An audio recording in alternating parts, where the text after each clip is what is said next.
Buenas tardes, vamos a dar comienzo a la mesa Infecciones Perinatales, un desafío para el pediatra. Mi nombre es Liliana Venegas, yo soy pediatra infectóloga, trabajo en la maternidad Martín de Rosario y bueno, y voy a tener el placer de coordinar esta mesa junto con Alejandra Borgata, que es una médica residente del último año de la clínica neoclínica de la ciudad de Río Cuarto, quien me va a acompañar. El tema, bueno, infecciones perinatales es un tema que siempre está presente en todos los congresos y en todas las actividades de la Sociedad de Pediatría. En este caso, enfocado porque, bueno, ellas representan actualmente un problema importante de salud pública por el gran impacto que tienen en la morbilidad y la mortalidad materno-infantil. Como todos saben, estas son frecuentes, representan entre el 0,5 y el 1% de los recién nacidos vivos y para el pediatra es importante tener en cuenta que tienen que estar atentos y en su práctica diaria y cotidiana estar preparando, asesorando, dando pautas de prevención a todos sus pacientes en edad de adolescente o entrando en la adolescencia. Y fundamentalmente tienen que estar alertas para poder detectar aquellos signos clínicos o aquellas manifestaciones que nos puedan hacer pensar en el recién nacido y en el lactante pequeño que pueden estar cursando alguna infección de este estilo. Se eligieron 3 patologías que son íconos, ¿no es cierto?, que siempre están presentes por la preocupación que nos causan. Una de ellas es la sífilis, que como bien el título lo dice, es una patología que a nivel mundial y la Organización Mundial de la Salud nos dice que actualmente son más de 12 millones las personas que contraen sífilis anualmente. Esto produce desde todas las tramas, ya sea de aborto, parto prematuro, recién nacido, con retardo del crecimiento, y todos, bueno, tenemos que estar atentos. Otra de las patologías que nos convocan hoy es el Chagas. En nuestro país sabemos, bueno, el doctor después se va a explayar con más, específicamente en el tema, pero es importante poder realizar un diagnóstico en los niños hijos de madres chagásicas, poder tratarlos oportunamente y tratar a las mujeres en edad fértil para evitar la transmisión, por supuesto, del Chagas congénito. Y otra de las patologías que a los pediatras les preocupa también, sobre todo porque son los que después van a hacer el seguimiento de esos niños, es aquellos niños que tienen diagnóstico, que tuvieron diagnóstico de citomegalovirus. Así que espero que sea del interés de todos ustedes, que la aprovechemos. Vamos a darle lugar a los expositores y después queremos que se abran las preguntas y la discusión y que, bueno, estamos a disposición para todo ello. Muchas gracias. Doctora. Bueno, le vamos a dar lugar a la doctora Liliana Elizabeth Asís. Ella es pediatra infectóloga del Hospital Materno Neonatal de acá de la ciudad de Córdoba y es integrante del Comité de Infectología de la SAP Filial Córdoba. Ella nos va a hablar acerca de sífilis, un problema de siempre.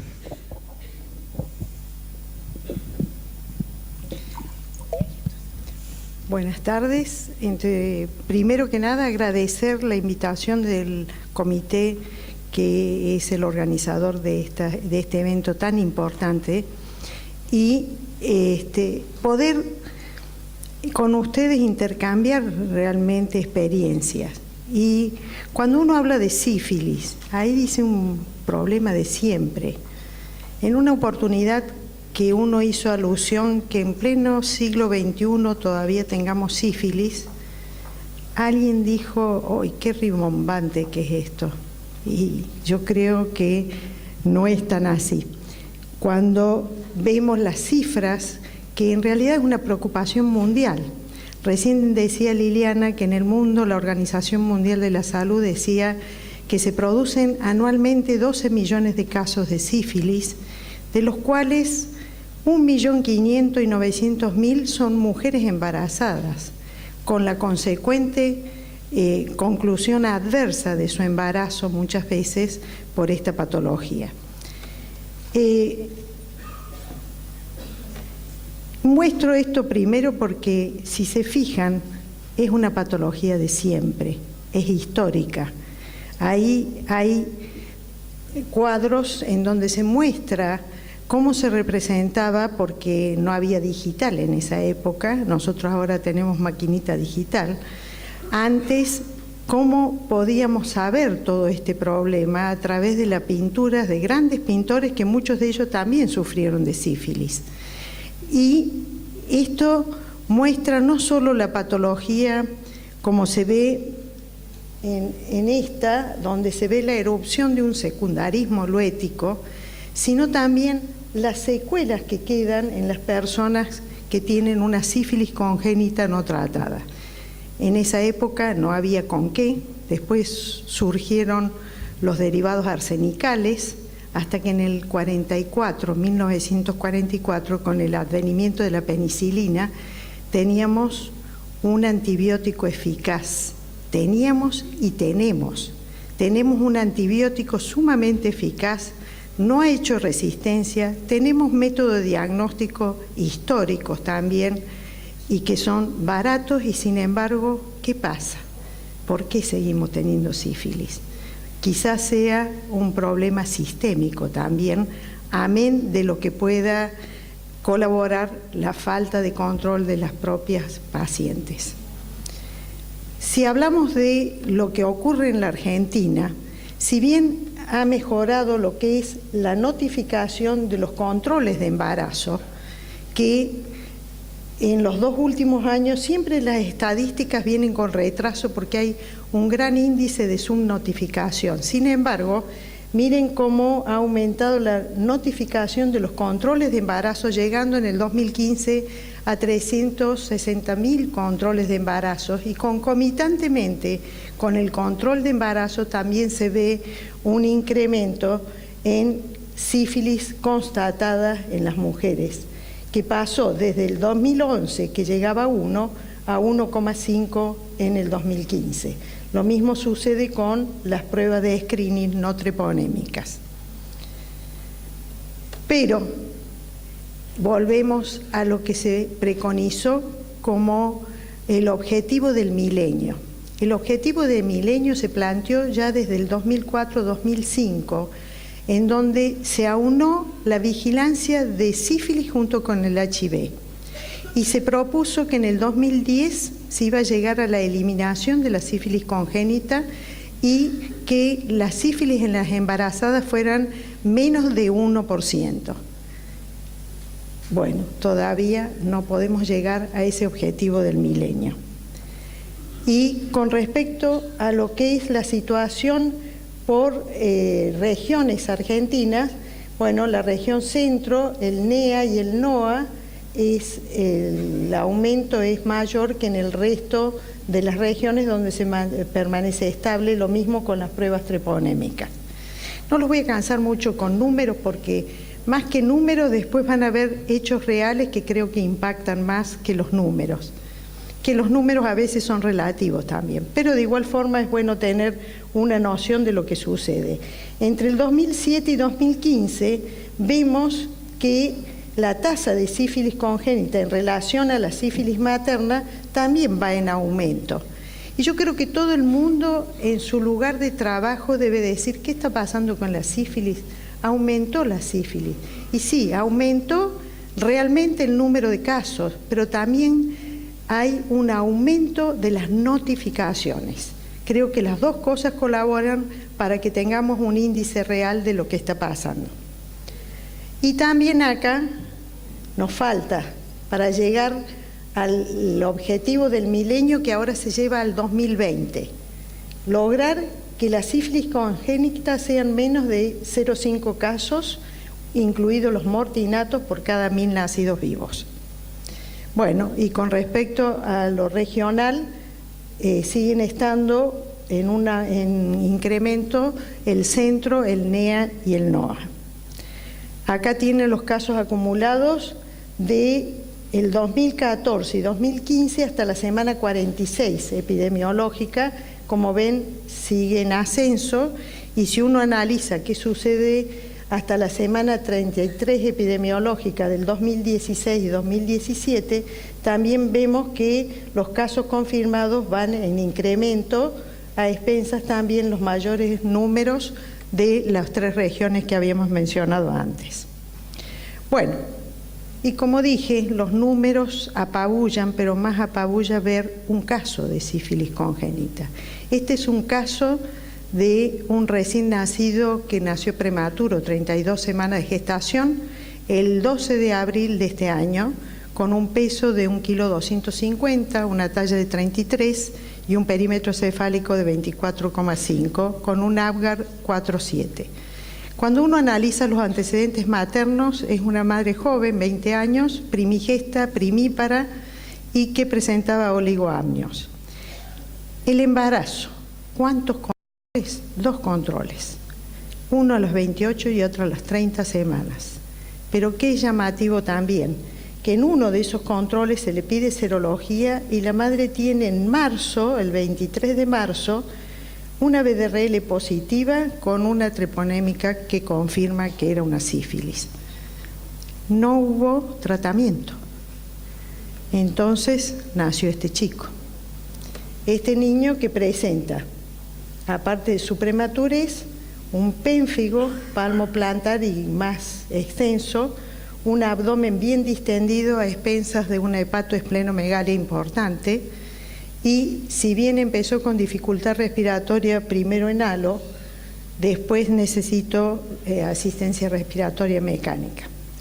Cuando se le piden los pocos estudios que se alcanzaron a hacer por el estado del niño, y fíjense que a las 12 horas fallece, el niño tenía una hepatoesplenomegalia comprobada también por ecografía, una eco cerebral con ecogenicidad periventricular aumentada, una anemia y trombocitopenia importante, una proteína C reactiva que indica un proceso inflamatorio y una BDRL de 64 DILs.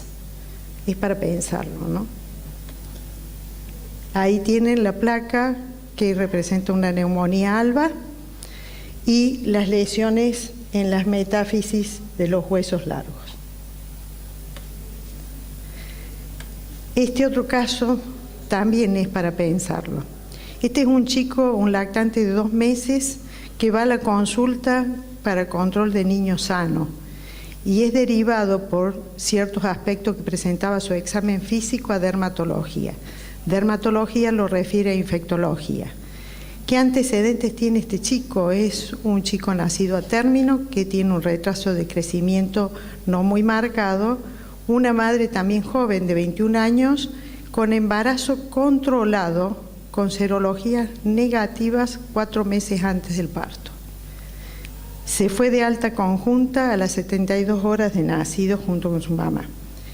Cuando llega a los 2 meses, el examen físico llama la atención la irritabilidad del niño, presenta descamación de palmas y plantas, y no sé si se alcanza a ver bien porque la foto no es tan nítida, de máculas eritematosas de 0,5 a 1 centímetro en piernas y brazos. Y cuando uno observa el abdomen, tenía una gran distensión a expensas de 6 centímetros de hígado y vaso, 5 centímetros, y lo llamativo era la circulación colateral. Se le piden todos los estudios al niño, incluidas las serologías a la mamá y por ende después al papá. Presenta un hemograma normal, un aumento de transaminasas, y en la serología materna tiene todo no reactivo, pero la sífilis le viene 16 DILs con una prueba treponémica positiva y al padre también. Los resultados en el niño es el fondo de ojo que se debe hacer en todo niño con alguna de las infecciones congénitas, ecografía cerebral que es normal, y la BDRL del niño es de 1024 DILs. Un citoquímico normal y BDRL del líquido no reactiva. Y lo otro llamativo es que en la radiografía de huesos largos ya presentaba la periostitis, que es una lesión posterior a lo que es la alteración de las metáfisis. Las metáfisis, aunque no se traten, se regeneran en parte, pero después viene esta lesión posterior que es la periostitis. Bueno, como sabemos, también es importante el control posterior a los tratamientos. Ese chico se hizo tratamiento con penicilina G cristalina a 50.000 unidades kilodosis cada 6 horas endovenosa. A los 2 meses ya la BDRL había bajado a 128 y la clínica del chico se había resuelto. El control auditivo es normal y esto es a los 18 meses. Una chiquita que está en buenas condiciones, con un buen crecimiento y maduración, y queda, por supuesto, la treponémica positiva, que es la que va a persistir en general de por vida. Bueno, ¿qué reflexión nos llama esto? Que en realidad la sífilis en la embarazada es una enfermedad sistémica que tiene alto riesgo de contagio fetal y no importa en qué etapa evolutiva esté la madre, también lo puede transmitir y por lo tanto es una urgencia para el tratamiento y el control, detección, tratamiento y control. Acá hay 2 casos en donde, si bien me dio en algunos el control, no se hizo tratamiento. En la otra no se tuvo en cuenta de que la sífilis es de transmisión sexual y si la madre tiene negativo en el primer trimestre y en el segundo, hay que hacer una determinación por trimestre. E incluso debe hacerse una en el puerperio cuando el último mes no tiene hecha la mujer. O sea que esos son llamados de atención, por eso creo que los casos son un buen elemento para reflexionar en dónde estamos parados, el análisis de causa raíz cada vez que ocurre uno de estos problemas.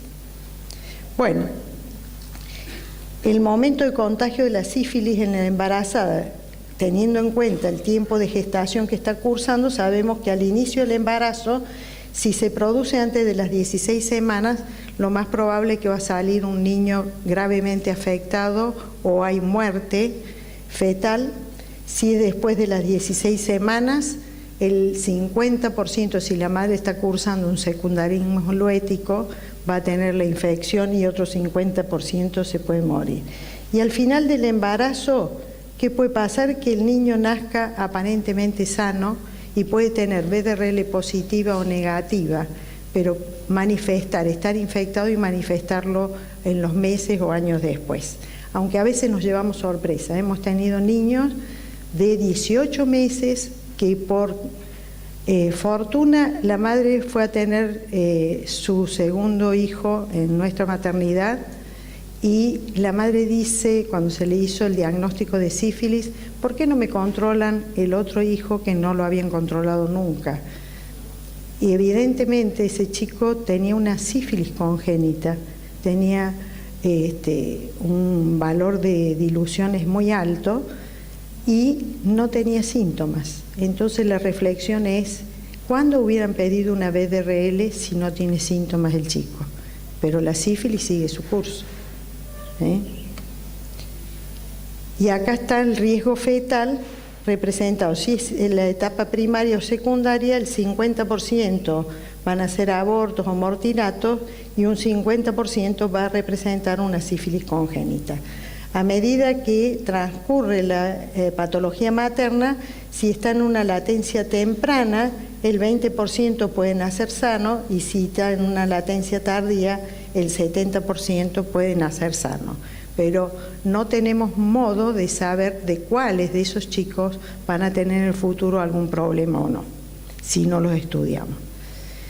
Y a los fines de vigilancia epidemiológica se cambiaron las definiciones de sífilis congénita de las épocas de la década del 80, en donde se vio que se tenía como parámetro las definiciones de Kaufman, que eran más definiciones clínicas, o el hallazgo directo del treponema de lesiones, se vio que muchos de los niños pasaban a ser la etapa de lactante y tener una sífilis. Entonces, ¿qué se hizo? Es cambiar la definición a los fines de vigilancia epidemiológica y sensibilizar el diagnóstico. Entonces, sífilis congénita se considera a todo recién nacido amortinato cuya madre no ha sido tratada o tratada inadecuadamente, independientemente que ese niño tenga signos o síntomas o resultados del laboratorio. O sea que no necesariamente tiene que cuadruplicar, como se creía antes, el valor de la BDRL materna para considerarlo sífilis. Este es el que nos suscita el mayor problema, ya que es el niño que en general nace asintomático. Y hay que tener presente que entre el 50 y 60% pueden ser asintomáticos. En el segundo ítem es todo niño con prueba no treponémica positiva y alguna de las condiciones, es decir, que tenga clínica o en los métodos complementarios, como la radiografía de huesos largos, compatible. Niño menor de 18 meses con pruebas treponémicas y no treponémicas reactivas, en donde no se puede constatar un tratamiento adecuado a la madre. Y en los mayores de 18 meses, si persiste una treponémica positiva, es porque tuvo una sífilis.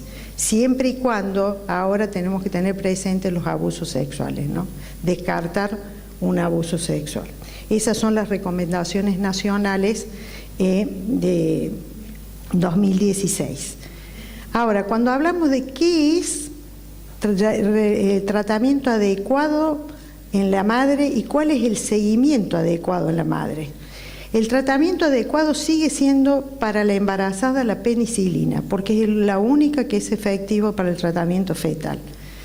Que reciba, como la mayoría de las veces, no sabemos en qué etapa está la madre porque también puede estar asintomática, entonces se deben hacer 3 dosis de penicilina de 2.400.000 intramuscular, 1 por semana. La última dosis debe haberla recibido un mes antes del parto. Y el control posterior, este es uno de los puntos flojos en que tenemos en los controles. No hay controles post-tratamiento. Entonces eso muchas veces entorpece la interpretación de qué pasó con esa mujer. Y muy importante, tratamiento de la pareja. Ahora, ¿qué pasa? Y esto es una consideración a tener en cuenta, que muchas veces cuando no ven después del tratamiento inmediato que baja la BDRL enseguida, se considera que la madre no fue efectivo el tratamiento.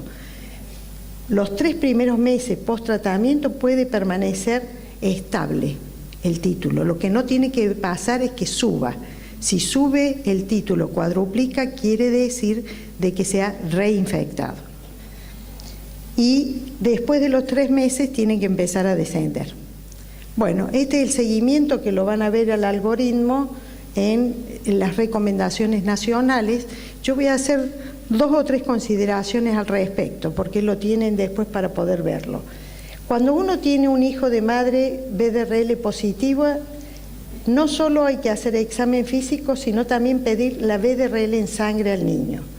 Si el examen físico es normal, toda esta cascada se refiere al que no tiene nada, pero su madre ha sido bien tratada y seguida. Lo que yo agregaría acá es tratamiento de la pareja, porque acá está contemplado después que si no se asegura el seguimiento, la pareja no fue tratada, se debe hacer en ese chico, si bien no se hace tratamiento, se hace una penicilina benzatínica a 50.000 unidades como única dosis. Yo voy a hacer una aclaración y lo asumo como algo muy particular. Yo no hago benzatínica en los recién nacidos. No tienen masa muscular para bancarse una benzatínica. Es preferible, si uno está en duda, tratar 10 días un chico. Las instituciones creo que tienen una infraestructura en general para sostener un tratamiento de 10 días. Y el seguimiento de ese chico, si no es tratado, son los 3 primeros meses seguidos, porque es cuando pueden aparecer las otras lesiones, como ser un síndrome nefrótico, que es de aparición tardía. Y después a los 6 y 12 meses con BDRL. y a los 12 meses recién se le pide de control una treponémica también. Esta otra cascada, bueno, es si el chico tiene todo compatible como vimos los anteriores, evidentemente... Doctora, le quedan 2 minutos. 2 minutos, bueno, ya nos vamos. Es hacer el tratamiento y el seguimiento. Esta cascada es para ver si la madre fue no tratada o tratada inadecuadamente. Creo que vamos ya terminando. Fíjense que esto es un boletín de la Organización Mundial de la Salud del 2004, en donde se veía qué oportunidades teníamos para hacer diagnóstico de sífilis en esa mujer que se va a embarazar y para evitar un congénito. Y vieron las posibilidades. Hacerla en la población general en realidad es muy difícil.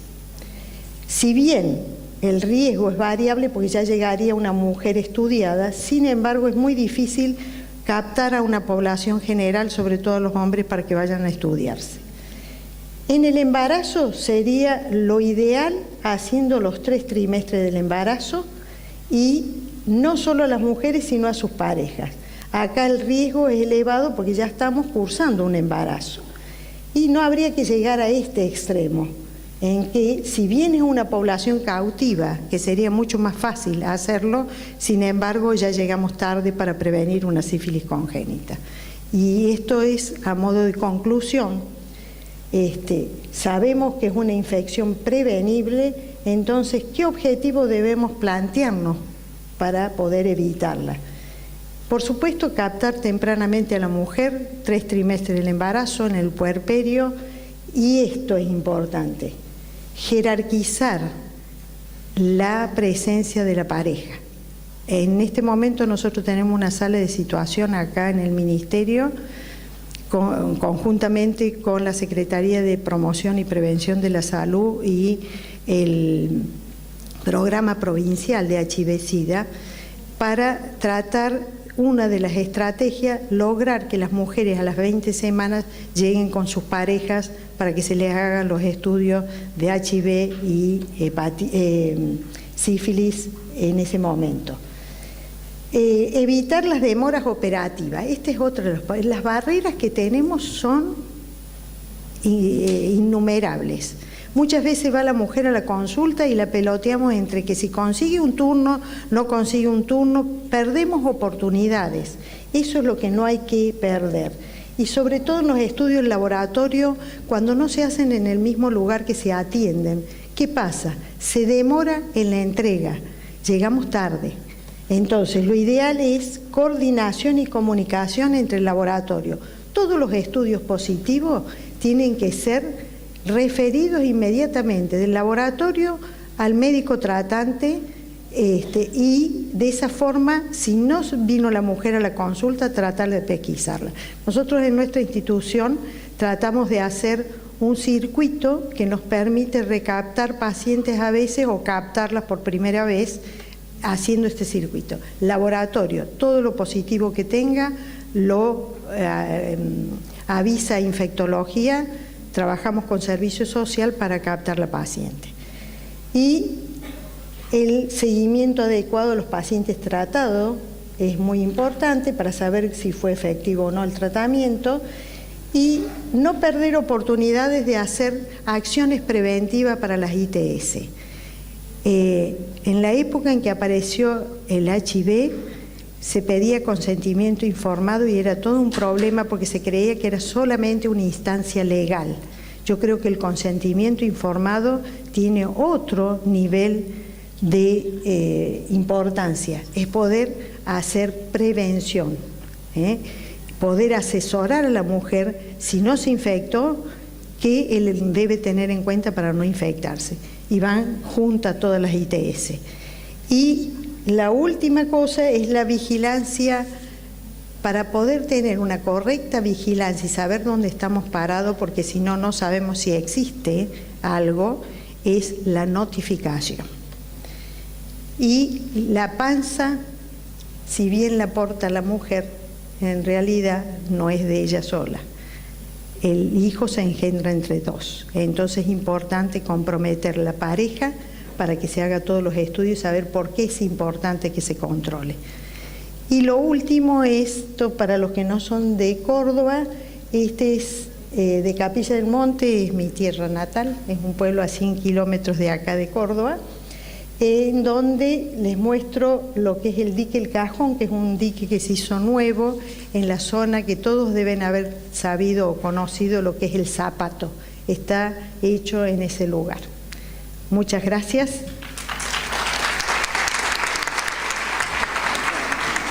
Muchas gracias, Liliana. Excelente exposición. Le vamos a dar lugar al doctor Guillermo Moscatelli. Él es pediatra del Servicio de Parasitología y Chagas del Hospital Ricardo Gutiérrez y docente de la Universidad de la UBA. Además, es investigador del CONICET.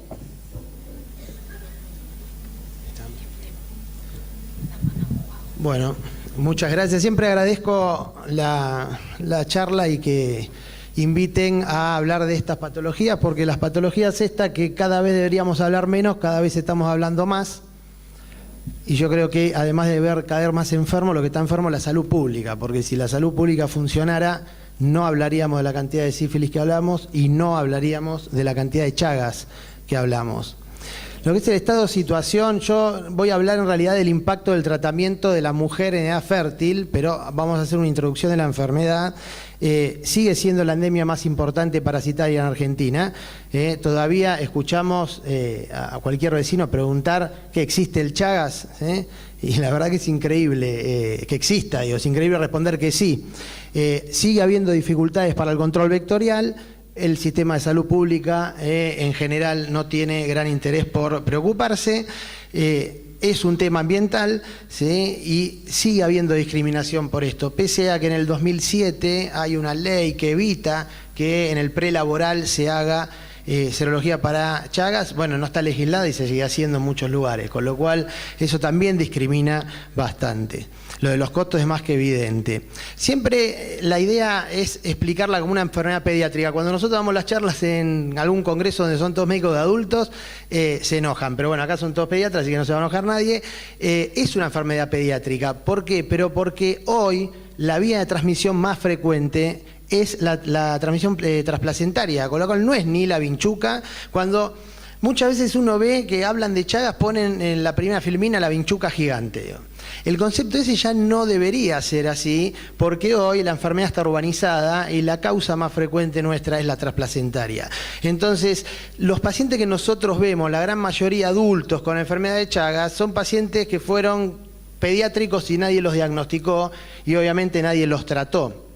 El concepto de enfermedad de Chagas urbanizada es el actual, y si preguntamos a un alumno dónde hay más cantidad de Chagas, nos va a decir seguramente el norte, donde hay casas con techo de paja, paredes de adobe, y no es la realidad. Donde más cantidad hay es en Buenos Aires, en Capital, Gran Buenos Aires y en las grandes ciudades.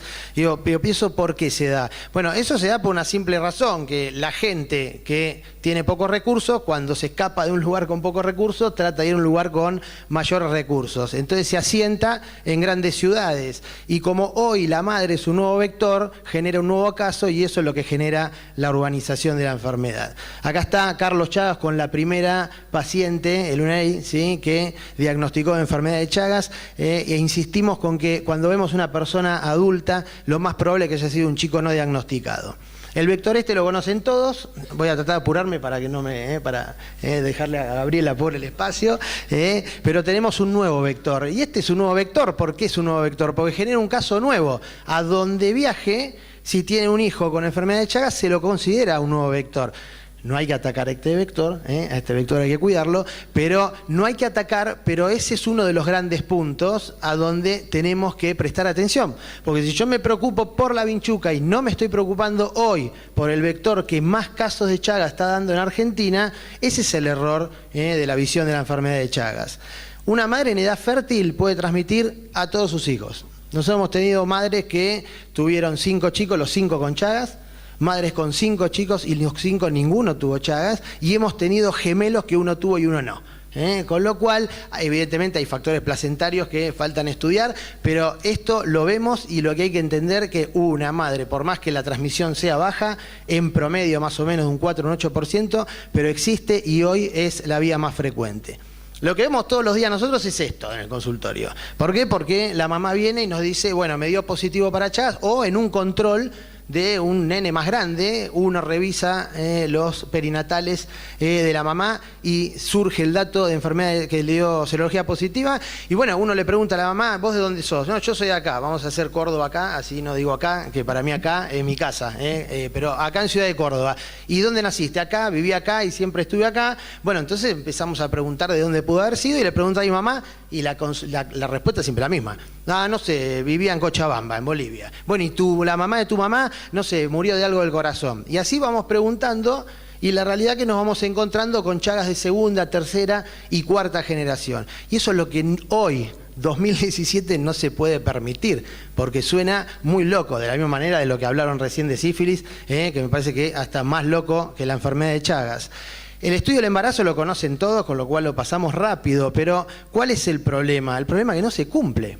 Yo creo que la única ley, insisto, que se cumple en este mundo es la de la gravedad. La ley de la gravedad es la única que cumplimos. Después no se cumple ninguna. Hay una ley en donde todo embarazo en la República Argentina tiene que tener control para serología de Chagas. ¿Cuál es el tema? Entender que la serología son dos técnicas diferentes, no una sola. Entonces, a veces encontramos ninguna, a veces nos encontramos con una. Y el problema cuando nos encontramos con una, que si yo justo la serología que daba negativa, yo considero que esa mamá no tiene Chagas y listo, y se terminó ahí y la mamá sigue su camino, su hijo capaz que tiene Chagas y nos enteraremos más tarde.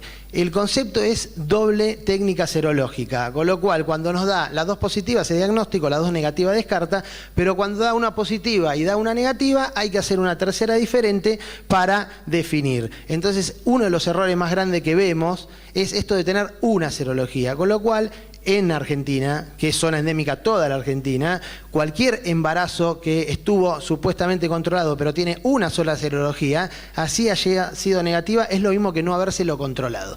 Con lo cual tiene que tener un control posterior al parto. El tratamiento también es conocido, se está haciendo ahora más conocido. Cuando las patologías llegan al primer mundo, se ponen de moda. Y acá en Argentina estamos peleando con esto hace muchos años, pero como ahora llegó al primer mundo y ahora el Vesnidazol lo acaban de aprobar en Estados Unidos.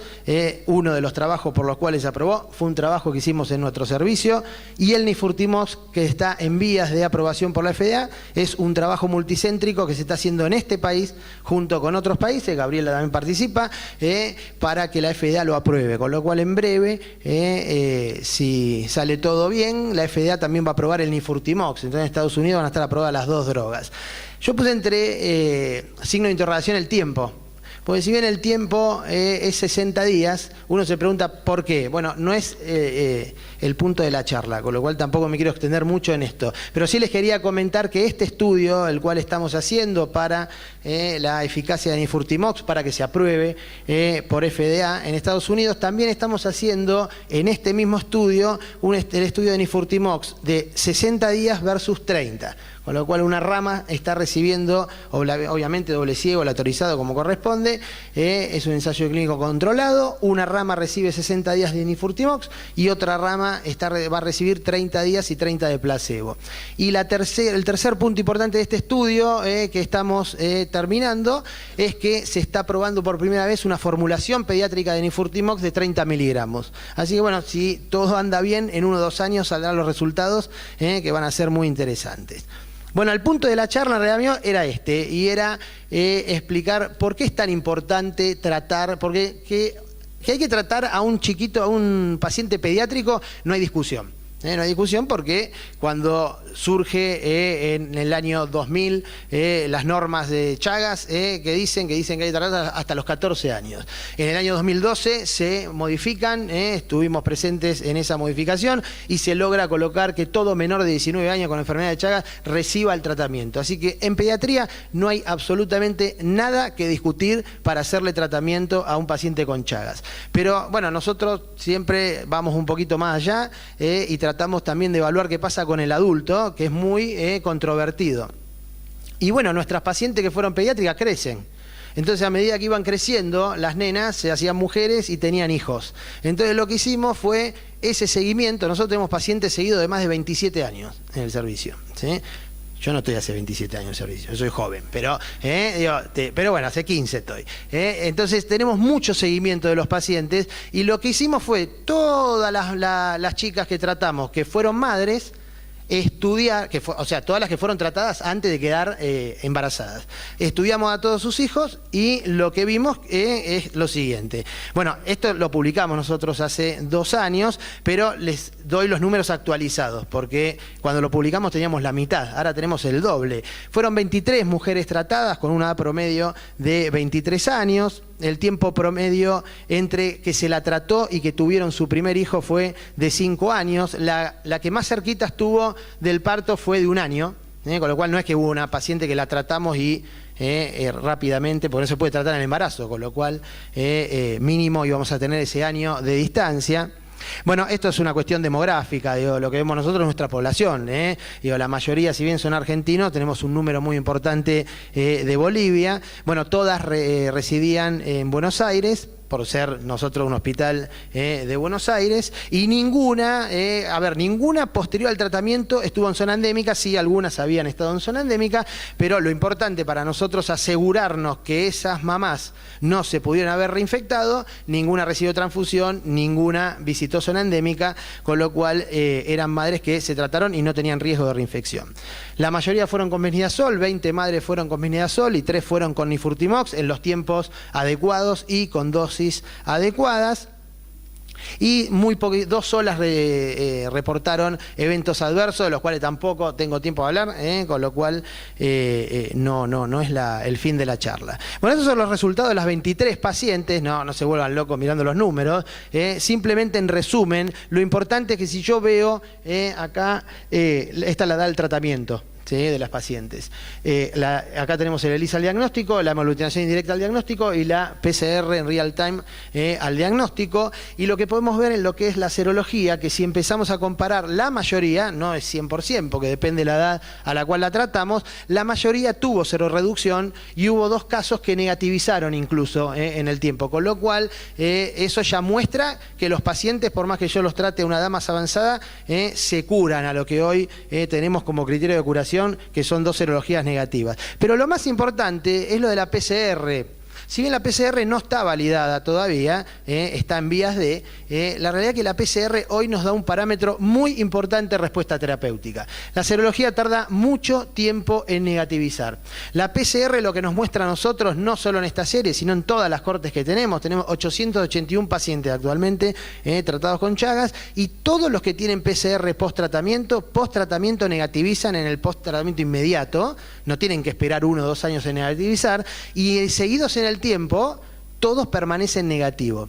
Con lo cual, para nosotros hoy la herramienta más importante de respuesta terapéutica es la PCR. Repito que no está validada, pero como respuesta terapéutica, no como diagnóstico. El punto final de nuestro estudio, en resumen, es esto: 28 chiquitos fueron estudiados de 23 madres, porque 3 madres tuvieron 2 hijos y una madre tuvo 3 hijos posterior al tratamiento. Todos los chiquitos fueron nacidos a término de peso adecuado. A todos se les hizo en los primeros días de vida la parasitemia a través de micrométodo, y a todos se les confirmó que no tenían infección transplacentaria con serología después de los 8 meses de edad. O sea que no es que quedó alguno sin estudiar, el 100% estuvieron estudiados. Este es el punto final. El punto final y fuerte es entender que ningún chico nacido de una madre que fue tratada previamente al embarazo, ninguno nació con Chagas congénito. Y ese es un punto muy importante. Y nosotros venimos peleando hace mucho tiempo con esto, y por suerte, obvio, no somos los únicos, porque no creamos la pólvora, pero nosotros junto con otros estudios, todos acá, todos de Argentina, hicieron al mismo tiempo, fueron publicados todos muy cerquita, un equipo de Santa Fe, el equipo de Fatal Chabén, y ¿qué demostraron todos? Todos demostraron lo mismo. Hay distintas series, porque uno dice 23 madres es poco, como N. No sé qué significa poco mucho, porque hay estudios de 323, hay estudios de 100 y pico, hay distintos estudios. Ahora, cuando uno suma todo el N de todos los estudios, Lo importante es entender que el 100% fueron negativos los pacientes. Si aparecería un solo chiquito con Chagas congénito, ahí sí uno se plantea que, bueno, había que tener un grupo control. Bueno, bárbaro, como corresponde deberíamos tener un grupo control. Pero cuando el 100% da negativo, ese número está indicando algo, ¿eh? Entonces, contra un 4 o un 8% de transmisión en madres no tratadas. Y con todos estos datos, este año, hace un mes, no más que esto, la Organización Mundial de la Salud acaba de sacar el documento que es el marco para la eliminación de la transmisión materno-infantil de HIV, de sífilis, hepatitis y enfermedad de Chagas. Nosotros, la verdad, nos emocionamos cada vez que vemos que le empiezan a dar bolilla a la enfermedad de Chagas. Pero ¿qué pone, por suerte, la Organización Mundial de la Salud ahora?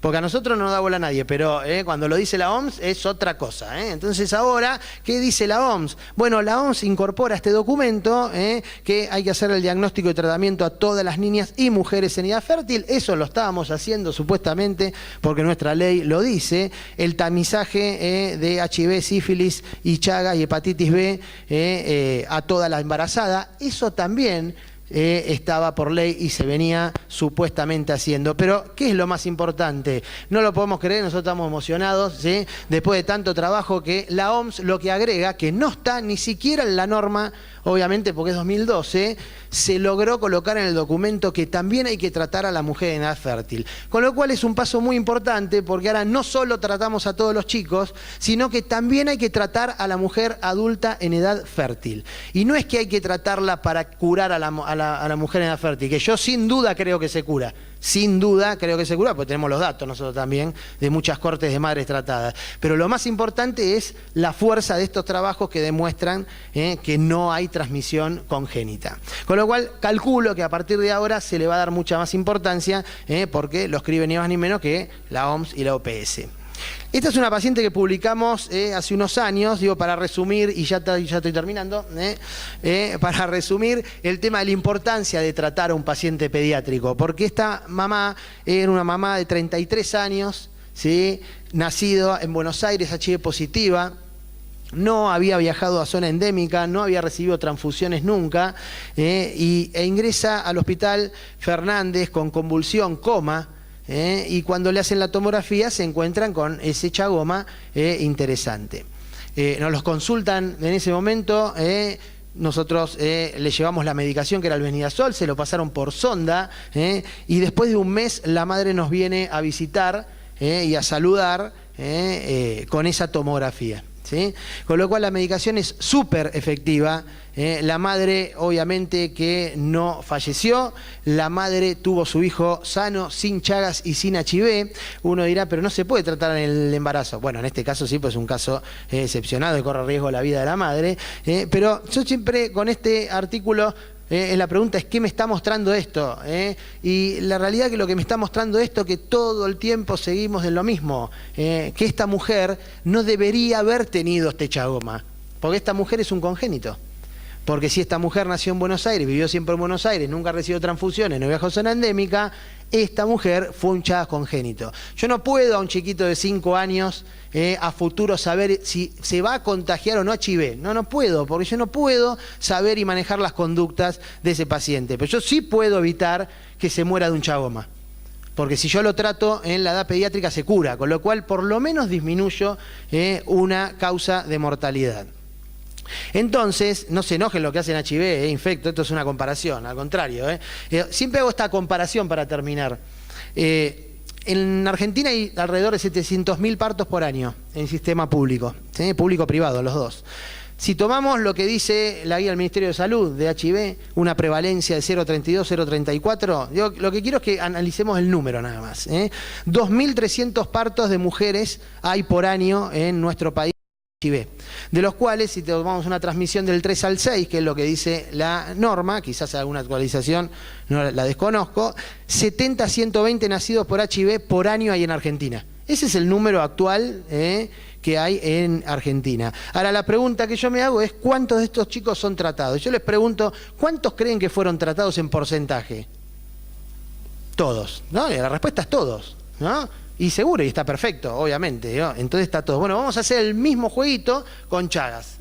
pero voy a ser generoso y lo voy a achicar al sistema público, con lo cual achico el número a 480.000.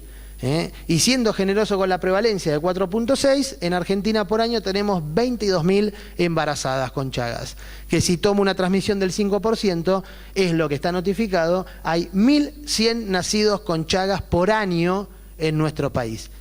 Y se los voy a achicar para ser más generoso, porque eso es lo que está notificado, que solo 1/3 son diagnosticados. Ya de entrada hay 2/3 por año que no saben que tienen enfermedad de Chagas. Sobre este tercio que fui generoso y lo achiqué, hago la misma pregunta. ¿Alguien tiene idea cuántos de estos chicos son tratados? O sea que de 1.100 ya arrancamos con 300, ¿no? Digo, que ya están diagnosticados. ¿Y de esos 300 cuántos son tratados? 100, 1/3. Con lo cual, todos los años hay 1.000 chicos con enfermedad de Chagas congénita que se suman y no los estamos diagnosticando. Entonces, si esto no es un defecto de la salud pública, a la cual nosotros somos partícipes, no es que nosotros somos ajenos, entonces, ¿el defecto de qué es? Es un número para tenerlo en cuenta. Yo lo comparo con el HIV, lo puedo comparar con cualquiera, pero me parece que hay que tomar en cuenta y hay que tener conciencia de esta patología. Bueno, estos son todos los locos que todos los días nos dedicamos a hacer cada vez más cosas más raras. Pero bueno, es el jefe del servicio, el doctor Jaime Alche. Ayer Facundo García Burnicen dio una charla de farmacología. Bueno, y es un grupo que está formado por farmacólogos, por pediatras, por bioquímicos, por veterinarios, por biólogos. Bueno, y la idea es esta, trabajar sobre esta patología, pero para que un día se dé el milagro y no hablemos más. Digo, esa es la idea. Sí, así que bueno, muchas gracias. Muchas gracias. Viene en tiempo. No usen. Le vamos a dar lugar a la doctora Gabriela Ensic. Ella es pediatra infectóloga, jefa del Servicio de Infectología del Hospital de Niños Víctor Vilela de Rosario, integrante del Comité de Infectología de la SAP. Ella va a hablar acerca del citomegalovirus, cómo debemos seguir a nuestros pacientes. Bueno, buenas tardes, gracias a las autoridades y felicito a mis compañeros con 2 enfermedades tan importantes en Argentina. A mí me toca una enfermedad menos frecuente pero no menos grave y bueno, voy a hablar de citomegalovirus congénito de transmisión a través de la vía intrauterina, porque sabemos que la transmisión a través del canal del parto o posteriormente por la leche materna, que es más frecuente, es menos grave. El citomegalovirus es un virus del grupo de herpes, por lo cual ustedes saben que tiene las propiedades de latencia y neurovirulencia luego de la infección primaria. El hombre es su único reservorio y alrededor del 60 al 80% de la población adulta es inmune, o sea que tiene IgG positiva. Se dice que es el virus más ubicuo, el más frecuente de todos. Se puede adquirir por contacto estrecho con fluidos, saliva, orina, semen, sangre, por transmisión sexual, por transmisión vertical, transfusiones de sangre o bien por trasplante de órganos. Este gráfico de la doctora Lazarotto, como ustedes pueden ver, en países desarrollados, la carga de enfermedad que significa el CMV congénito supera al síndrome fetal alcohólico, al síndrome de Down, a la espina bífida, al HIV, a las infecciones invasivas por hemófilus y al síndrome de rubiola congénita. Y es la primer causa de infección congénita en países desarrollados, la primer causa de sordera neurosensorial y malformaciones, y la segunda causa de parálisis cerebral. En cuanto a la seroprevalencia, tiene que ver mucho la edad. A mayor edad, mayor seroprevalencia va a haber porque más fácilmente va a ir adquiriendo el virus. Se dice que un 36%, esto es en países desarrollados, son seropositivos para CMV a la edad de 6 a 11 años, pero se llega a la adultez mayor a un 88,8%. Pero si tenemos en cuenta raza, es mucho más seroprevalente en negros e hispanos que en blancos, y en cuanto al nivel socioeconómico, tiene mucho que ver una mayor seroprevalencia en poblaciones más pobres, y esto sin duda tiene que ver con condiciones de vida y con hacinamiento. Fíjense que la edad preescolar, 100% de los niños en edad preescolar son positivos en Asia, África y Latinoamérica, mientras que 20% en el Reino Unido y en regiones de Estados Unidos. En cuanto a la seroprevalencia en la embarazada, un 50-85% en Europa Occidental y Estados Unidos, pero la seroprevalencia de la embarazada en África, Asia y Latinoamérica llega al 90%. Fíjense en este gráfico como países de bajos ingresos, como Costa de Marfil y Tanzania, llega a una cero prevalencia de 90-100%, y en países o regiones más desarrolladas la cero prevalencia es menor. ¿Por qué le damos tanta importancia a esto? Porque este virus puede transmitirse no solo en la infección primaria, sino también en las reactivaciones. Y si uno es cero prevalente, puede reactivarlo. Tal es así que la mayor carga de enfermedad que se produce en cuanto a la transmisión al bebé es durante las recurrencias, más que en la primoinfección en los países en vía de desarrollo. Acá vemos un mapa con la carga de enfermedad. Lo que está en blanco no es que no hay, es que no hay dato, pero fíjense en bien oscuro, casi en negro, más del 90% de cero prevalencia, y hay datos en el cono sur de Brasil y Chile. También podemos ver Sudáfrica, India, etcétera.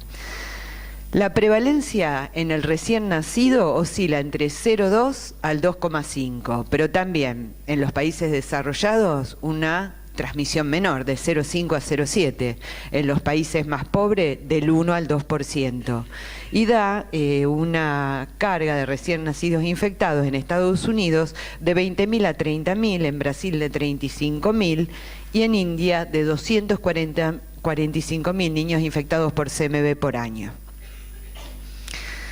Acá era un poquito lo que yo le explicaba. Fíjense, si son las menos cero prevalentes esas poblaciones, menor es la transmisión.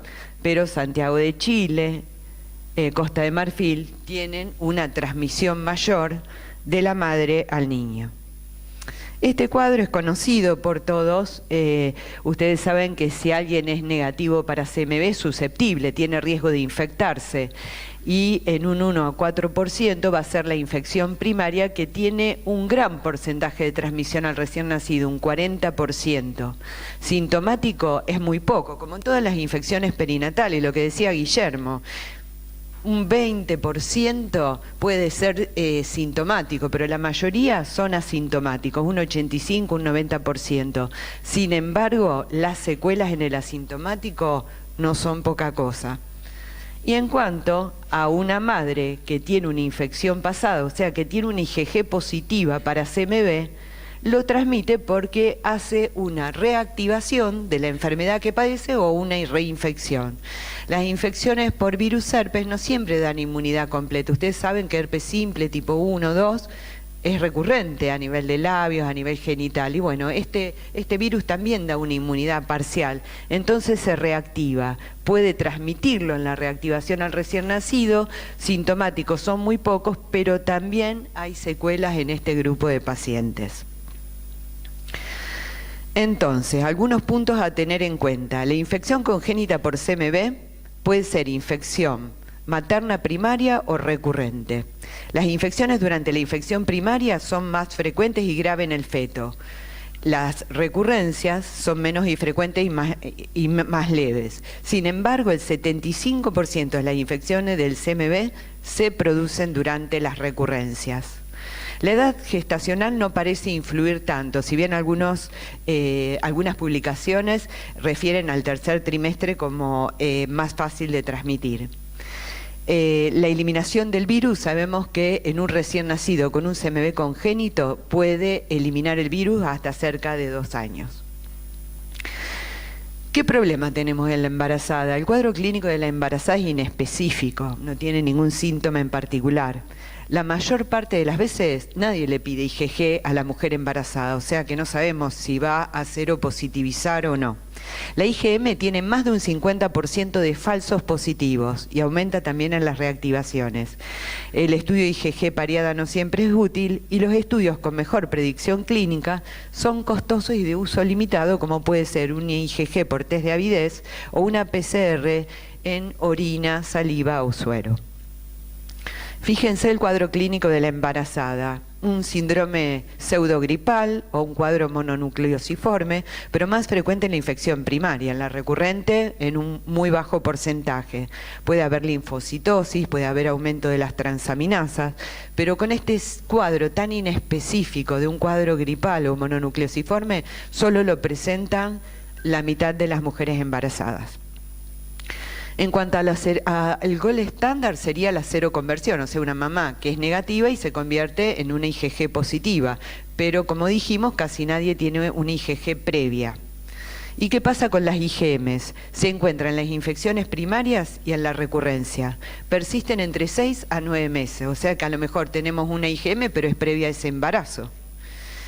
Y tiene una gran cantidad de falsos positivos, más del 50%. Pueden ser positivos por una infección por Epstein-Barr, herpes simple, varicela zoster, fenómenos autoinmunes, factor reumatoideo. El test de avidez, como en toxoplasmosis, si es baja, indica una infección reciente, la alta la infección pasada. Tiene una variabilidad de acuerdo a los test comerciales, pero debe hacerse dentro de los primeros 16 a 18 semanas, porque si no, si yo lo pido en el tercer trimestre, puede ser alta avidez, pero la adquirió en el primer trimestre. O sea que la única manera de poder hacer el diagnóstico con este método es durante las primeras 16 semanas. Entonces, en la mujer embarazada la podemos tener con síntomas inespecíficos tipo gripal, puede haber imágenes ecográficas o en la resonancia magnética sugestivas de infección fetal, y podemos tener los estudios, podemos tener una IgG positiva, una IgM o un test de avidez antes de las 16 a las 18 semanas. Si tenemos sospecha de una infección perinatal, deberíamos hacer un estudio del líquido amniótico. ¿Y cuándo hacemos ese estudio del líquido amniótico? Lo ideal sería más de 21 semanas, porque cuando esa mujer tiene más de 21 semanas y más de 6 semanas de infección, es cuanto más excreta el virus por madurez de su riñón el feto y se puede obtener a través del líquido amniótico.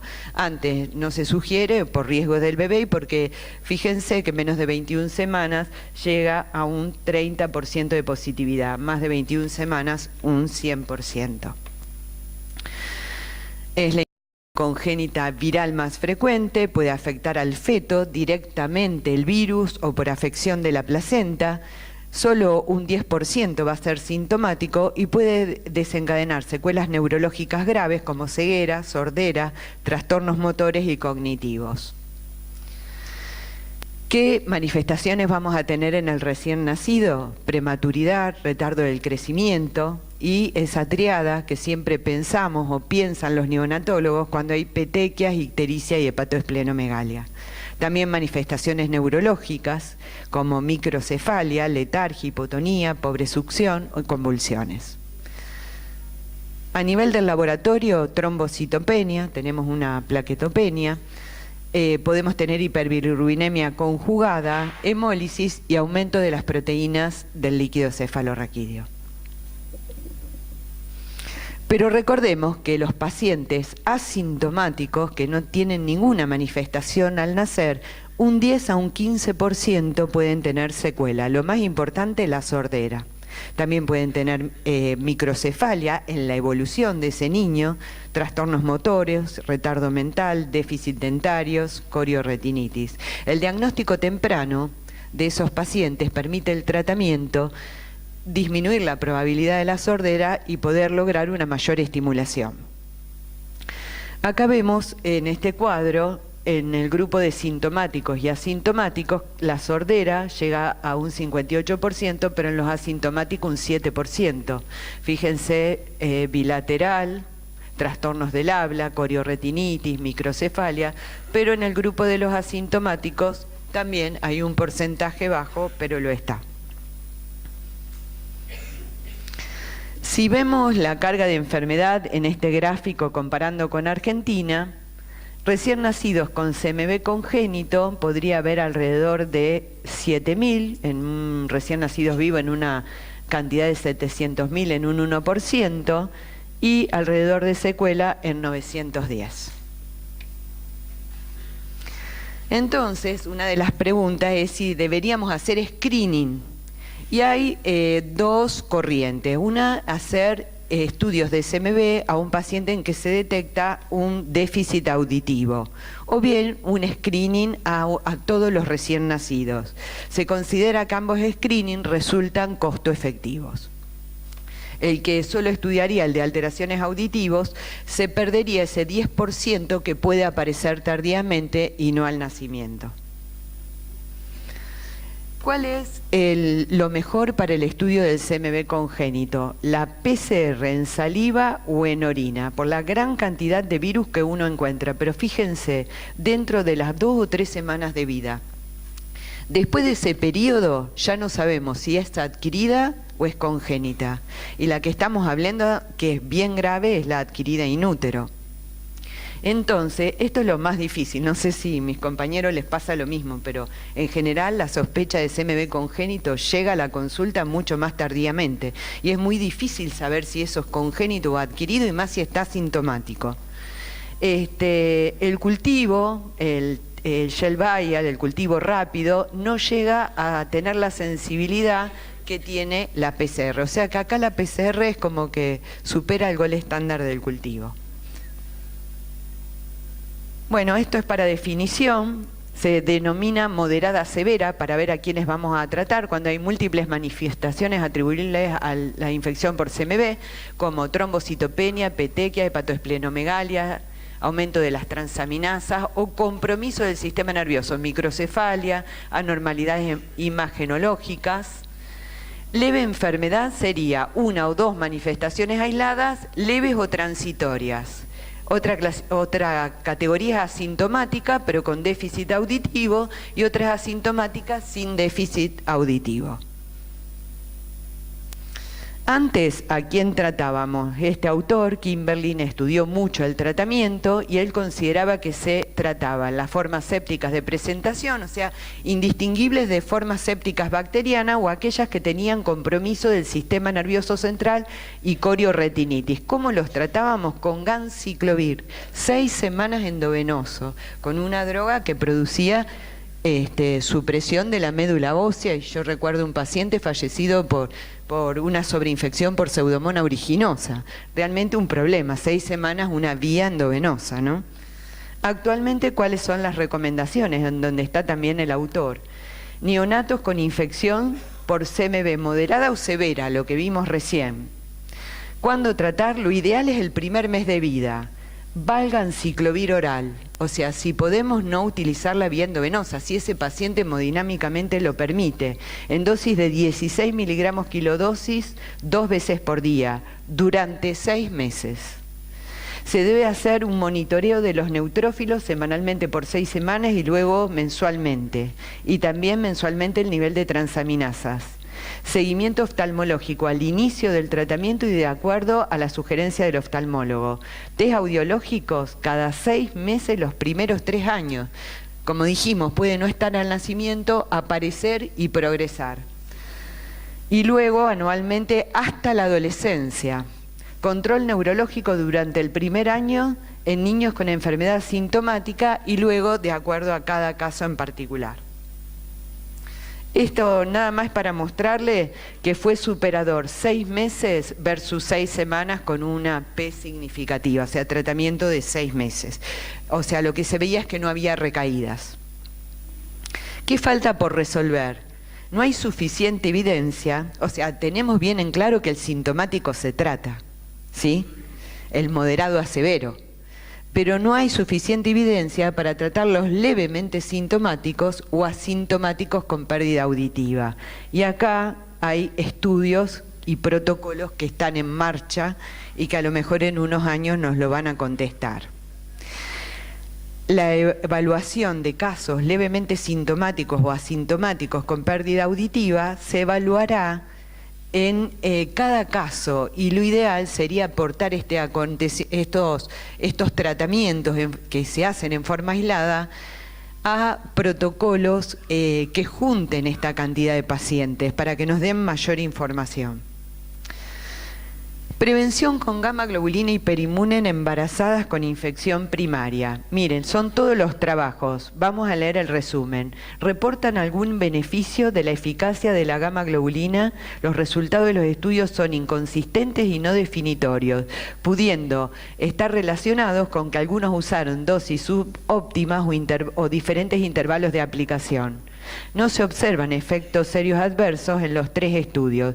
Sin embargo, acá hay un estudio, el de Revelo, que mostró un porcentaje algo mayor de parto pretérmino y de preeclampsia y de retardo de crecimiento intrauterino. O sea, si bien hay trabajos en marcha para usar como prevención gamma globulina hiperinmune, todavía no son definitorios. Tratamiento con gamma globulina del feto están también en marcha. No diferencias estadísticas, pero hay una tendencia al beneficio. Estos plots demuestran, fíjense, cierta inclinación, tanto como profilaxis con gamma globulina hiperinmune como en tratamiento, una cierta desviación hacia el beneficio, pero se necesita más evidencia para la recomendación. Antivirales para prevenir la transmisión vertical. Hay estudios con valaciclovir. Restan datos de seguridad y eficacia. Y acá están los trabajos. Uno de los más importantes es valaciclovir durante el segundo y el tercer trimestre de la embarazada, 2 gramos 4 veces por día. Ese es el trabajo. Mostró cierto beneficio, pero no fue concluyente. Entonces, la gamma globulina hiperinmune no se usará rutinariamente para prevenir la transmisión vertical. Si se realizara, será bajo protocolo. Y las drogas antivirales no son recomendadas para prevenir la infección del CMV durante el embarazo ante la evidencia actual. Vacunas. Hay 2 estudios de vacunas en marcha, una en adolescentes y otra en mujeres, a través de vacunas con glicoproteína B, con eficacias de un 45 y un 50%. Y hay nuevas vacunas en estudios que va a haber resultados entre el 2017 y el 2019. ¿Debe realizarse screening serológico a la embarazada? La mayoría de los autores ahora dicen que no, porque la mayoría de la carga de enfermedad en los países en vía de desarrollo es en las recaídas o en las reinfecciones. Entonces esa mujer ya es seropositiva, no lo define. La pérdida auditiva se considera que es similar en la infección primaria que en las reinfecciones, y la mitad de los niños con sordera fueron asintomáticos al nacimiento. Te lo vamos a pasar. Algunos grupos recomiendan solicitar serología a toda mujer embarazada que trabaje en guarderías o jardines maternales, porque están en contacto con los niños pequeños, que son los que más excretan el virus, y debe solicitarse a toda mujer embarazada que tenga un niño que concurra a guardería. Pero ya les digo, la evidencia no sugiere el screening en la embarazada, no está a favor, está más a favor del screening en el recién nacido. Recomendaciones para embarazadas CMV negativas. Si trabaja en guardería, en lo posible que asistan a niños mayores de 4 años, que como dijimos, hasta los 2 años puede excretar el virus. Si tiene un niño menor igual a 4 años, lavarse las manos cuidadosamente después de cambiar los pañales, dijimos que se elimina la mayor carga por orina, utilizar guantes al contacto con secreciones, no compartir utensilios de comida al alimentar al niño, evitar la exposición a saliva y secreciones respiratorias. Con los niños menores de 2 años, no compartir utensilios de cocina, no coma los restos de la comida, no limpiar el chupete del niño, lavarse las manos, como decíamos luego de cambiar los pañales, acompañarlo al baño, limpiarle la nariz y lavar periódicamente los juguetes. Y estos son estudios que se los resumo, pero se estudió en motivar a diferentes grupos de mujeres y se vio que las más motivadas en cumplir con estos hábitos higiénicos dietéticos eran las embarazadas. Cuando se separaban en diferentes grupos, las que lo cumplían realmente eran las embarazadas, por lo cual es muy importante instruir a obstetras, pediatras y neonatólogos para brindar esta información a la mujer embarazada. Como futuros desafíos, se están desarrollando y se deben desarrollar vacunas inmunogénicas y seguras para mujeres CMV negativas y positivas, screening del recién nacido para poder detectar tempranamente la infección y prevenir el desarrollo de la sordera, que como dijimos, aunque ese niño tenga una microcefalia, si evitamos que evolucione la sordera lo vamos a poder estimular y lograr mejores resultados en el tratamiento del recién nacido. Muchas gracias. Bueno, muchas gracias, Gaby. Muy buena la exposición y tenemos un montón de tiempo para preguntas, así que esperamos. A ver. Sí. Le acercan. Mientras tanto, acá me dejaron una invitación para esta tarde a las 18.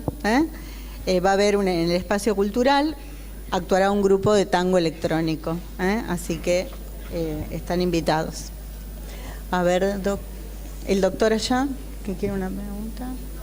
Ah, bueno, usted está bien. Hola, buenas tardes. Sí. Agradezco la mesa y el tema porque siempre infecciones perinatales es un tema controversial para los que hacemos neonatología, internación conjunta y perinatología. Cuesta entender que en esta altura y trabajando en una maternidad privada de Buenos Aires con embarazos de alto riesgo y controlados, las madres se internan con serologías del primer trimestre y capaz no controladas en el tercer trimestre, y que muchos obstetras te digan no, pero confío en la madre. Nosotros la verdad que tomamos como estrategia aquellas madres que no traen las serologías del último trimestre, tomarle sangre cuando se le pone la vía en sala de partos, sobre todo para el test rápido o BDRL, y después en la internación conjunta, que hoy en día las altas son más precoces, capaz que con 36 horas se va, reinterrogar la historia perinatal y ahí tener la oportunidad, porque nosotros somos tan responsables o más que la obstetra para detectar a estos chicos que son la mayoría de las veces asintomáticos. Y después, bueno, la doctora Gabriela fue excelente en la aclaración, porque realmente los obstetras por ahí no piden Chagas, pero le piden a todas citomegalovirus. Y si uno pide algo, tiene que saber cómo lo interpreta después. Y nosotros recibimos esas complicaciones y después con notas que hay que pedirle viruria, que además ahora en nuestro sanatorio se hace PCR en sangre y no se hace viruria. Entonces, la verdad que fue todo muy claro, quiero felicitarlos y bueno, es un tema que nos compromete a todos, también para el seguimiento. Gracias. Una aclaración voy a hacer. En realidad, ningún recién nacido debe ser externado si la madre no tiene la BDRL disponible. Y con respecto a los test rápidos, voy a hacer una aclaración también. No solo se hacen para HIV, en este momento también están los test rápidos para sífilis, que son pruebas treponémicas. En el caso de nuestra maternidad, bueno, se toma por norma que si la madre no tiene serología, se le saca como ustedes antes de que tenga el parto, de tal forma que no se va sin tener toda la serología hecha. Y como los fines de semana, siempre hay alguna pata floja en todo, ¿no? Los fines de semana, desde el viernes a la tarde hasta el domingo, en realidad se pueden ir de altas muchas mujeres y la BDRL no está hecha, por eso están implementados los test rápidos para sífilis también, porque eso es importantísimo. Es muy difícil después, si la madre le viene positiva la BDRL, volverla a hacer al hospital para internarse y tratar a ese chico. Entonces hay que tratar de captarla antes que se vaya. Sí. Buenas tardes.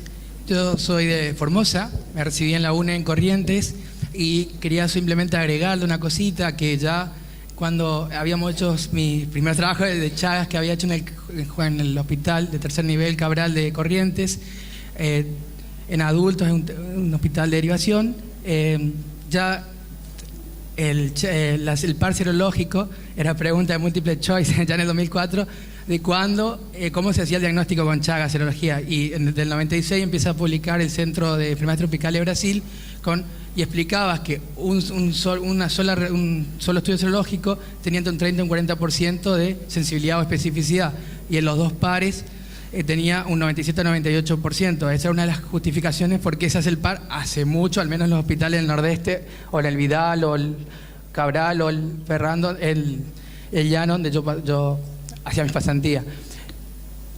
O sea, hace mucho. Y después, si uno mira la población latinoamericana, sabe que hay 9 millones de pacientes con infección de Chagas. 2 millones son cardiópatas y 2 millones son embarazadas. Si uno se queda con el criterio de exclusión y saca toda esa población latina, sí puede ser el Chagas congénito la más frecuente.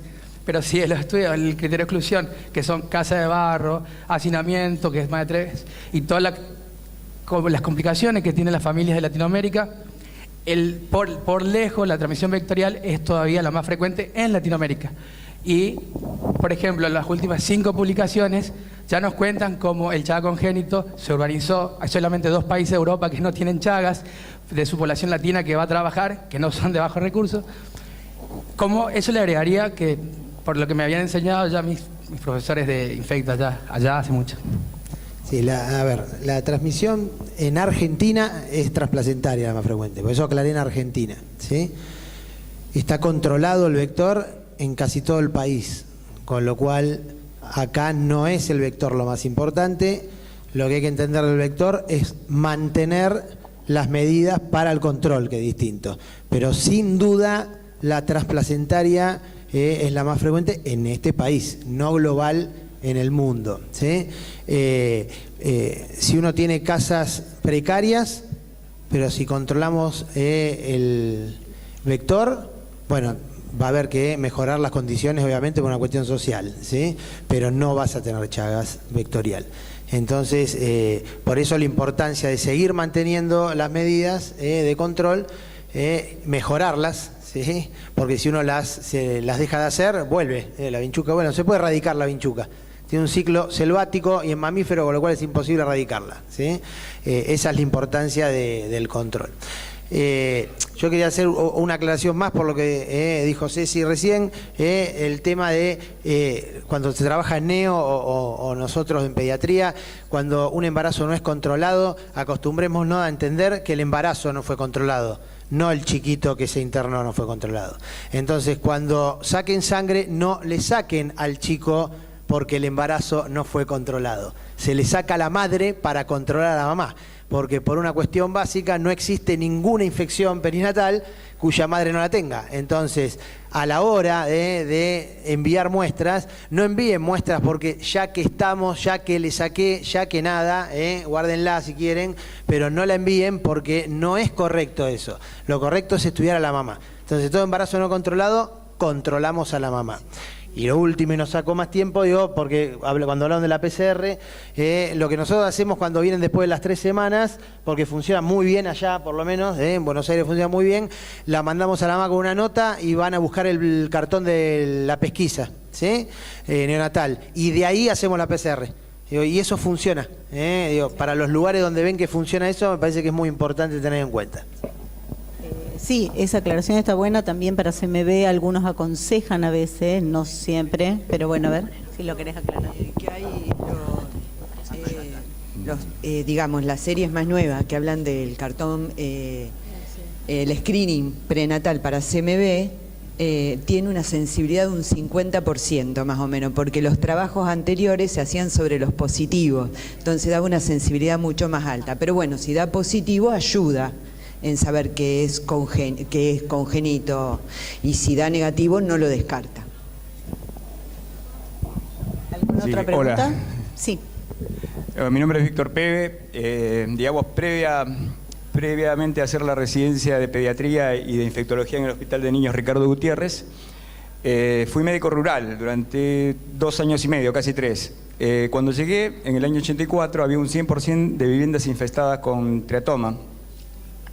Después de trabajo, digamos, con la comunidad y con con grupos de teatro real, uno se disfrazaba de vinchuca, el otro de corazón enfermo, la gente tomó conciencia y presionó para que se pudiera fumigar. En ese momento Chuit estaba responsable de las brigadas y del control de Chagas, así que se fumigó en todo el departamento Patiño. Y en el lugar específico donde trabajaba, que es Posta San Martín 2, se pudo reducir al 2%, de un 100% a un 2%.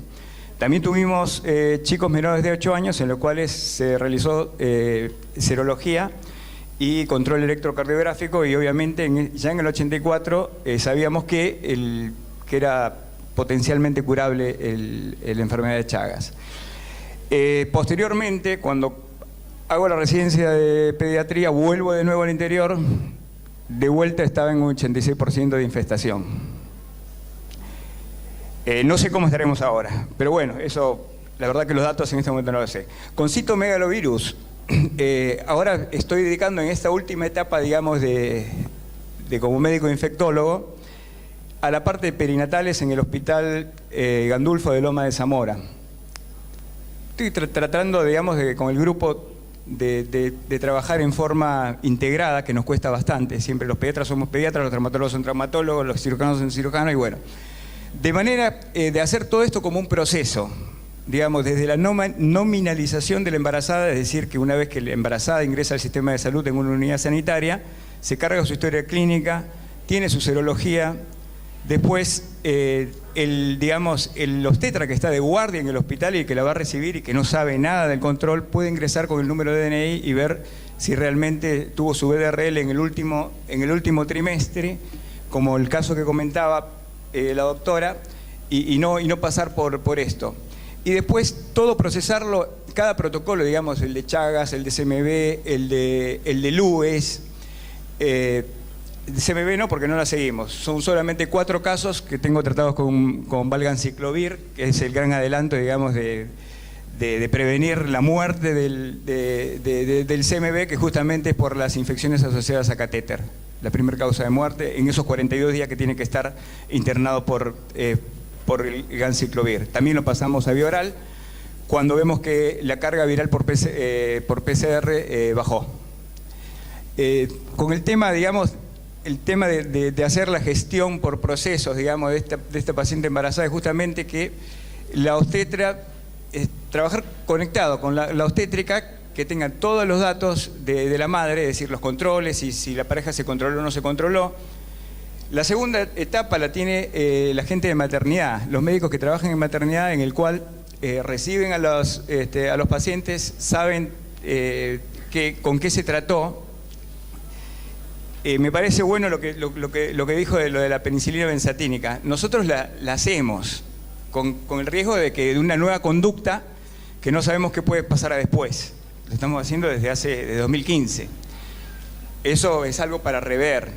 Y lo más importante es tener la posibilidad de poder hacer el seguimiento del paciente, que es lo más importante, porque en esos casos grises, que sobre todo de LUES, es que tiene BRL, digamos, 8 DILs, y se trató el embarazo anterior y tiene una BRL positiva. ¿Qué hago? ¿Lo trato? ¿No lo trato? ¿Le pongo el benzetacil? Ese gris, a veces uno se puede dar la pausa, digamos, teniendo bien controlado al paciente y saber que lo voy a ver al mes, a los 2 meses, a los 3 meses. Yo creo que es importante, más que nada, la comunicación entre los sectores de salud y también con los distintos hospital, municipalidad, hospital, unidades sanitarias. Bueno, era eso nada más. Bueno, muchas gracias por el aporte. En realidad, todo pasa por el seguimiento de estos chicos. Por eso esto era el desafío para el pediatra.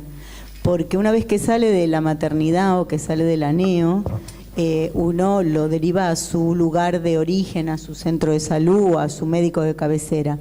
Entonces, lo importante es esto, que el pediatra sepa cómo seguir a estos pacientes y en caso de que él los vea en una consulta de control de salud, pueda estar atento y si se escapó de hacerse el control, llevarlo a cabo y hacer una derivación oportuna al infectólogo. Y en relación a las mamás en edad fértil para el Chagas, creo que a lo que apuntaba Guillermo y a lo que apuntamos los infectólogos que por ahí manejamos las infecciones perinatales, es que a esta mamá que tiene el diagnóstico de Chagas en el embarazo, una vez que pasa su embarazo y en el periodo de lactancia, sea referida para el tratamiento, porque como dijo bien el doctor, ahora se ha extendido la edad para tratarla y eso queda en una nebulosa en que controlamos al bebé, pero a lo mejor nos olvidamos de esa mamá. O sea, un poco la idea, creo que del Congreso, es que los pediatras conozcan cómo es la situación actual de estas infecciones perinatales, que es un binomio madre-hijo, que como pediatra tenemos que encargarnos de controlar, o que cuando ese paciente llega a la adolescencia, ya sea varón o mujer, ofrecerle todas las pautas de prevención y de seguimiento y control. Realmente excelente las exposiciones. Perdón, ¿sí? ¿Quién más? Todas las que No, pero quieran. si querés Dale. terminar, no sé cómo. No, era completar esto un poco, englobar, creo que el objetivo. Pero si hay preguntas, todas las que vengan. Elisa, y allá hay otra más. Yo les voy a Dale. hacer una pregunta a cada uno. A Lili, te quiero preguntar si podés decir algo a propósito del rendimiento, el test rápido en el puerperio, porque lo que nos pasa muchas veces es que uno saca la BDRL cuando la mujer no tiene una BDRL hecha en el último mes, y a veces hay que esperar un día y medio para que el resultado esté. Entonces, sobre todo en el ámbito privado, protestan porque uno prolonga la internación.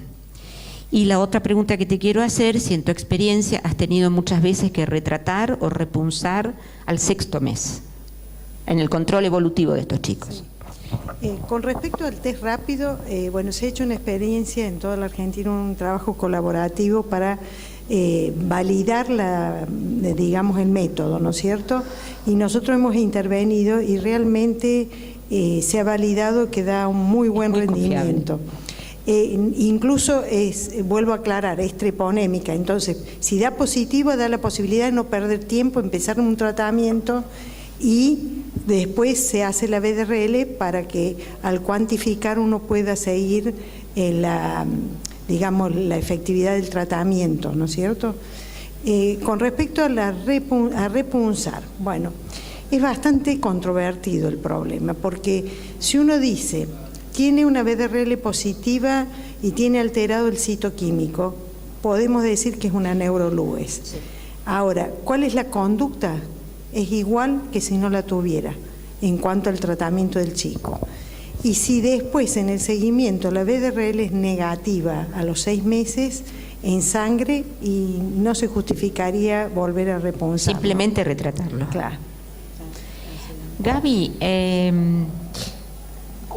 uno podría decir que para el CMV el esfuerzo o la definición tiene que ir para el lado de ver cómo hacemos el screening en el recién nacido, ¿no? Creo que coincido con vos que pedirle serología a las mujeres es innecesario. Tal vez aquel grupo de mujeres que tienen alguna sintomatología, fiebre y raya en el embarazo, fiebre y ganglios en el embarazo, qué sé yo, situaciones medio puntuales. Creo que el esfuerzo tiene que estar puesto para definir qué chicos uno tiene que estudiar en el periodo neonatal. Uno podría decir aquellos que tienen autoemisiones alteradas, que a veces también se hacen medio tarde y perdés esas 2 semanitas donde la viruria es marcadora, ¿no? O es definitiva.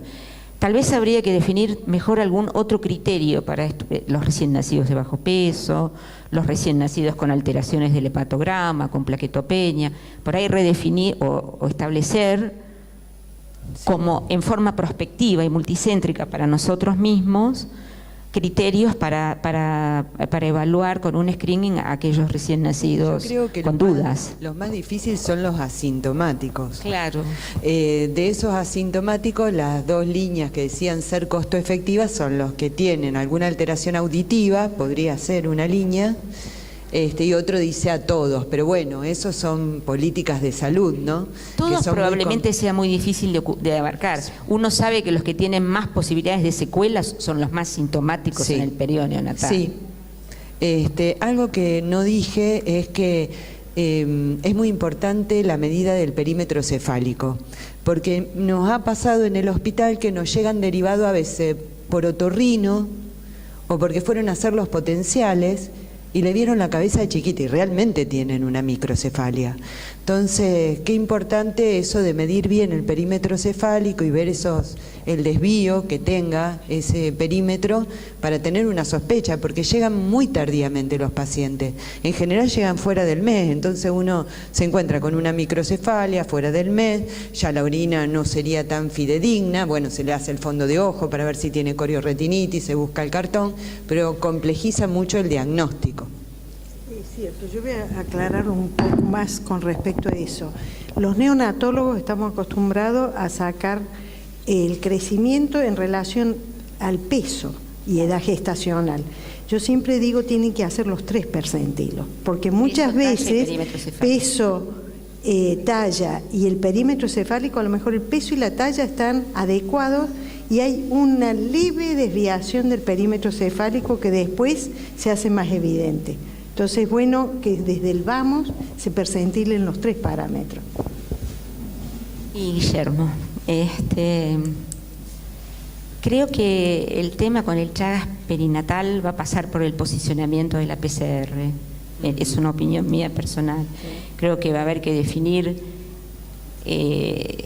la PCR que se haga para la madre, para el control del tratamiento, y hoy día que existe la posibilidad de hacer la prueba con el cartoncito, ver si eso simplifica el diagnóstico en el recién nacido.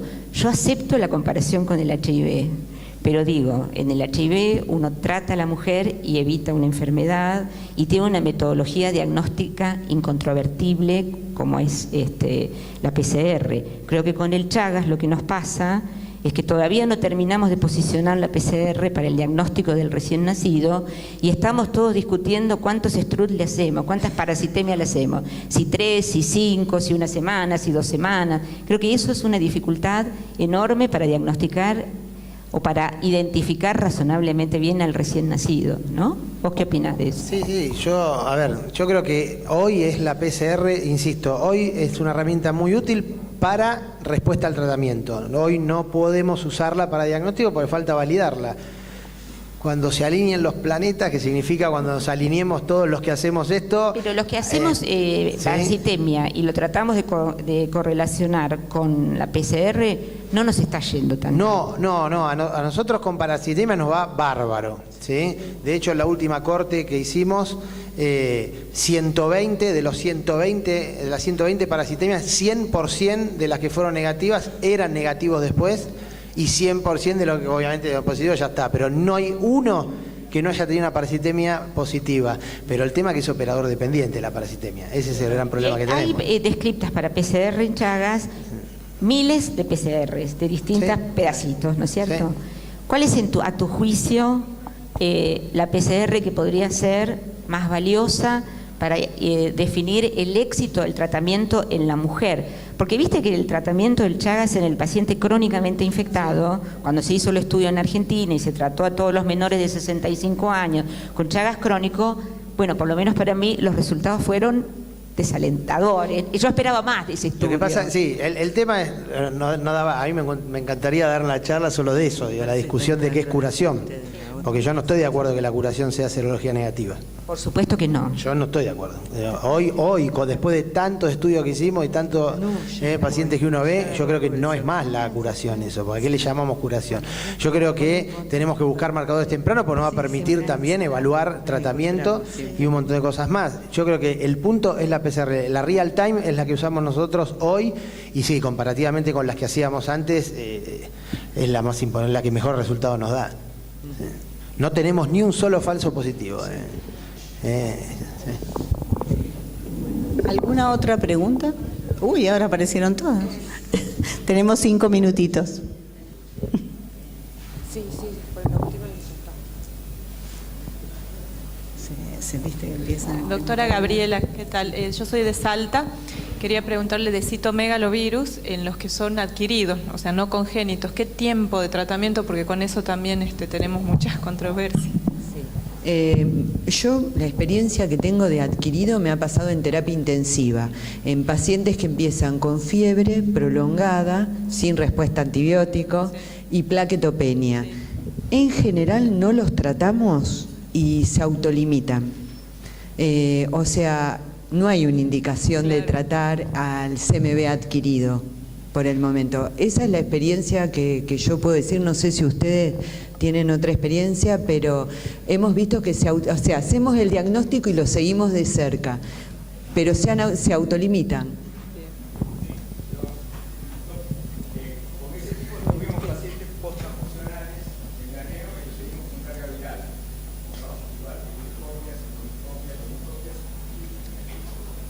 Lo que pasa que no tiene la gravedad que tiene el adquirido intrauterino y como son drogas que si bien el valganciclovir tiene mucho menos toxicidad que el ganciclovir, no están exentas de toxicidad. Entonces, por ahora no hay una recomendación, salvo que los síntomas sean muy intensos, ¿no? Entonces uno podría utilizarlo y hacer un tratamiento corto de 2 semanas, es lo que está escrito, ¿no? Sugerencia, pero sin mucha evidencia. Bueno, la última pregunta.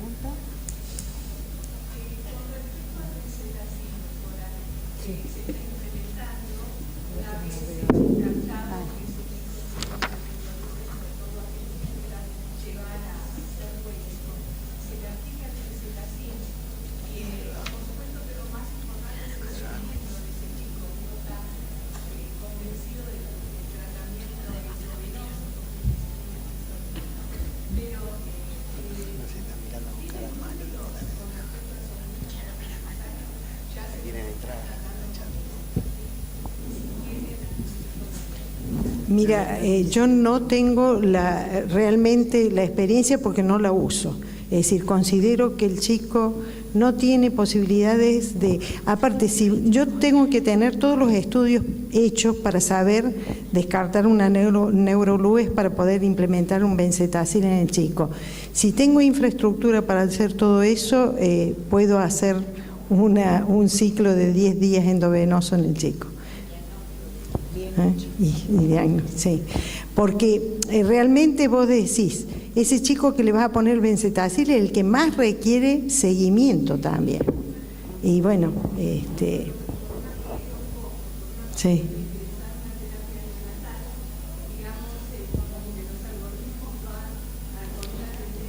Claro, pero nosotros no los internamos en terapia, quedan en la unidad madre-niño con su madre. Y ahí se le hace el tratamiento. Bueno, estamos por finalizada la mesa. Muchas gracias.